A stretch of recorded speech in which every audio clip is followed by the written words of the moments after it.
তাহলে কাজ করে বল আমার ক টাকা দেয়? আজব কারিগর মানা, বলেছিলাম মালটা আর্জেন্ট করবো, কাজটা করে দেবো, নিজের গাঁটে তো আর টিফিন করাবো। বললো না এখন আমাদের এই খাও ওই খাও তরমুজ খাও।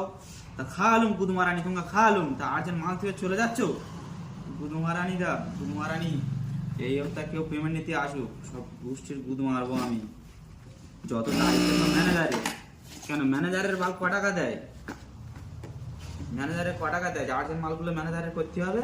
কাজ তো চোদাতে পারে না, একটা কাজ দেখে দিলি সেই কাজ অর্ডার হবে, 36 বার দেখে দিলি অর্ডার হবে। আর একটু সৌগ মেয়ের কাছে ফোন করা ধরেস,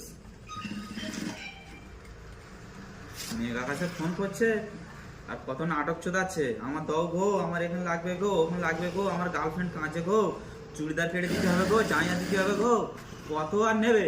যত চাপ ধরে ম্যানেজারের, ম্যানেজার যেন এই কারখানাটা কিনে রেখে বা ম্যানেজার সবকিছু করাচ্ছে।